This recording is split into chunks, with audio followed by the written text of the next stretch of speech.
Découvrez un extrait exclusif de ce livre audio et profitez d'un essai gratuit sur Audible via le lien dans la description. Sa mère soupire. Absolument aucune idée. Tu peux les mettre dans un vase. Ils sont tous utilisés. Nina soupire de nouveau et Ash comprend qu'elle ne doit plus aborder le sujet des fleurs aujourd'hui. Elle glisse le bouquet dans un vase qui en contient déjà un, dans une association saugrenue particulièrement déplaisante à l'œil, et rejoint sa famille à table. Son amie Ella remplit son verre vide de vin blanc et la jeune femme lui envoie un baiser.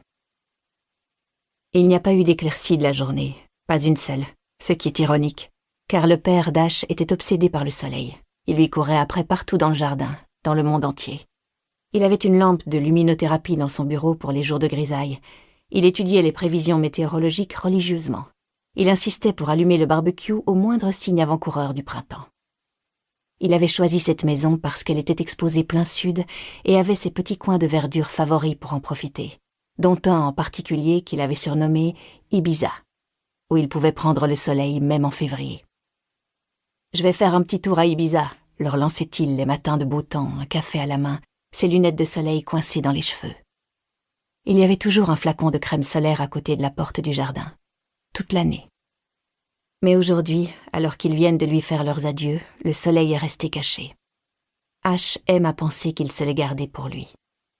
Puis, réflexion faite, non.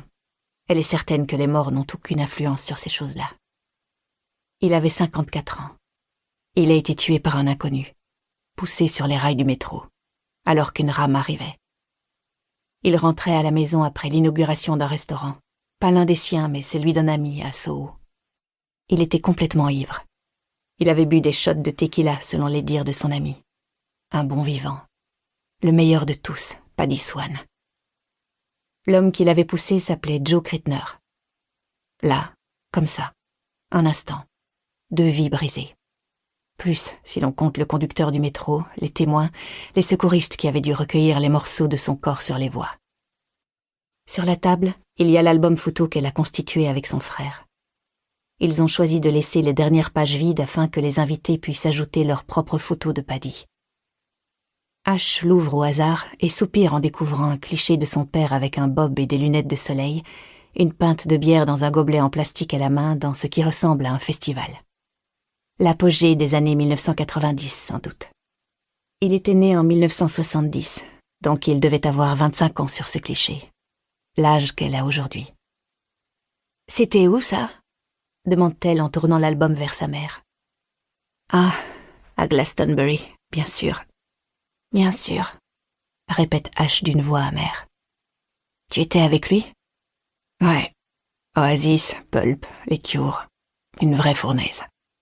On y était allé avec Lena et Johnny. Votre père avait beaucoup bu, suggère son frère. Entre autres. » Ils sourient tous, tristement. Tout le monde connaît cette facette de Paddy. Il aimait boire, prendre des drogues récréatives, fumer des joints.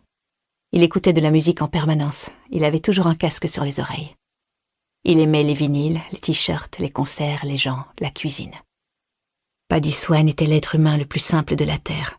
Et pourtant, 2 semaines plus tôt, une personne très tourmentée avait fait de lui un personnage dramatique de sa propre histoire très compliquée en le poussant sous un métro. Et maintenant, il est mort. Ceux qui restent de son clan sont bruyants.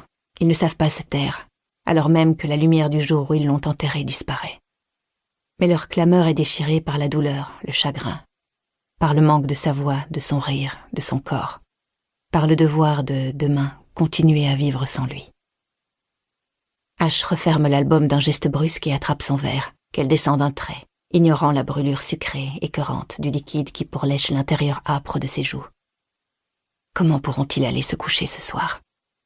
Comment décideront-ils que cette journée est terminée et que le chapitre suivant commence? Deuxième partie. Chapitre 3. Janvier. Ash soulève la carte posée sur le buffet de la cuisine et l'ouvre. À Nina, à toute la famille. Je viens d'apprendre la mort de Paddy. J'en suis profondément bouleversée. J'ai bossé avec lui dans un restaurant à Mayfair il y a fort longtemps. C'était l'un des types les plus sympathiques que j'ai jamais rencontrés et l'un des meilleurs chefs avec qui j'ai travaillé.